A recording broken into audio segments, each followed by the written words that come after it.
এটা কারি পাতা আর এই যে এটা কাঁঠাল বীজ। অনেকগুলো আমি ছাড়িয়ে রেখেছি, আরগুলো তুমি ছাড়িয়ে নেবে। আর কারি পাতাটা ধুয়ে রাখছি। আর এই যে তুমি যে সবজি বানাইছি বলেছিলে, ওই যে কারি পাতা কাঁঠাল বীজ দিয়ে? হ্যাঁ হ্যাঁ। আচ্ছা, সবজিটা আজকেই বানাতে হবে? হ্যাঁ। আচ্ছা ঠিক আছে, ঠিক আছে, আমি বানিয়ে দেবো। কিন্তু সব বীজগুলো তো ছাড়ানো হয়নি। আচ্ছা হ্যাঁ, চলো, তুমি ছাড়িয়ে ঠিক নাও। আছে, এটা একটু পরে ছাড়ালেও হবে। তার জন্য আমি প্রথমে কিন্তু এই বীজগুলোকে সবার আগে আমি সেদ্ধ করে নেবো। আর সেদ্ধ করার জন্য এখানে আমি প্রথমে বীজগুলো দিয়ে দেবো, তারপরে আমি দেবো কিছুটা জল। তো এই দিয়ে আমি এটাকে ভালো করে জাস্ট একদম সেদ্ধ করে নিতে হবে। ভালো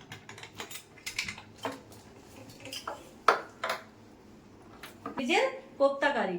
তো এইটা আপনারা দেখুন।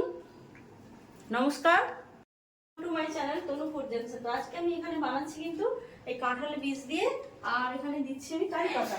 তো এই দিয়ে একটা কাঁঠালের বীজের কোপ্তা কারি, এটা একটা দারুণ রেসিপি। আগে খেয়েছেন কিনা জানি না, তো এটা খুব ভালো একটা রেসিপি। তো আপনারা দেখুন, আর ভালো লাগলে অবশ্যই লাইক কমেন্ট করবেন। আর আমার চ্যানেলটাকে ভালো লাগলে অবশ্যই সাবস্ক্রাইব করে রাখবেন, কারণ এরকম নিত্য নতুন রান্না আমি আপনাদের সাথে শেয়ার করব। তো বীজগুলোর খোসা ছাড়িয়ে নিয়েছিলাম, আর কিছুটা দেখুন এমনি আছে। তো এটাকে খুব ভালো করে আমি কিন্তু এগুলোকে এভাবে আমি সেদ্ধ করে নিয়েছি। এবার আমি এটাকে বেশ ভালো করে মেখে নেব। তো আমি খুব ভালো করে একদম সেদ্ধ করে এইভাবে একদম দেখুন পেস্ট করে নিয়েছি। আমি এখানে দিয়ে দিচ্ছি একটুখানি, একটু